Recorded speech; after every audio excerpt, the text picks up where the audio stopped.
I'm back from in the beginning, part 2.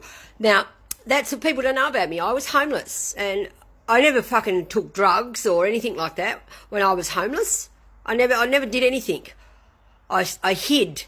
And I was damn good at hid. I think at one stage the police called me a chameleon.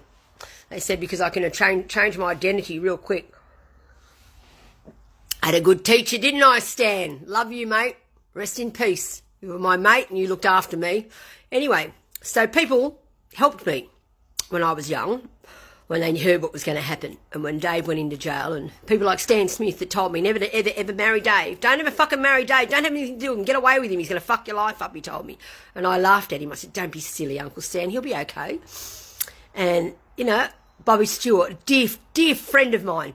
God, I miss those times in the 80s when we were all at Eliza's and driving around in Balmain in your old Mercedes. And, yeah, I had really good friends. These people weren't all horrible to people. These people looked out for me and they looked after me when Dave went to jail.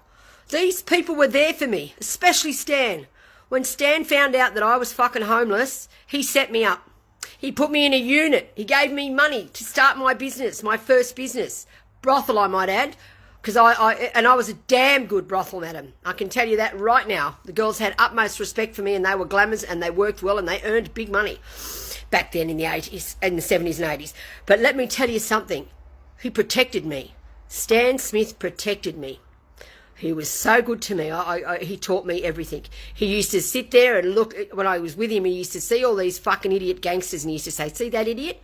This is what's going to happen to him. Lenny did the same thing. Lenny called me princess, and I was his little princess.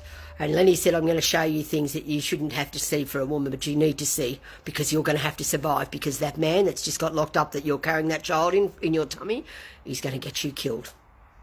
I remember a meeting in the Cosmopolitan coffee shop in King's Cross one morning where they were going to kill Dave, and the only reason that Stan and that didn't kill Dave was because I was sitting at that fucking table, and I used to think Dave took me to those meetings because he respected me, but he didn't. He needed my fucking protection. And that is a fact. I don't give a fuck what he says because he's a man and he's not going to want to say that. I love Dave. I will always love Dave. He's the father of my son. I have the utmost respect for him in certain ways. You know, I would have died for him. Do you know that? I would have died for that man. And I almost did. Many fucking times. When you hear about those times, it'll shock you that he never ever, when he got out of jail, so much as said, sorry. Sorry you lost your 12-year-old son. Sorry you were raped. Sorry you were shot. Sorry you were stabbed. None of it. Not once did he ever say fucking sorry. He was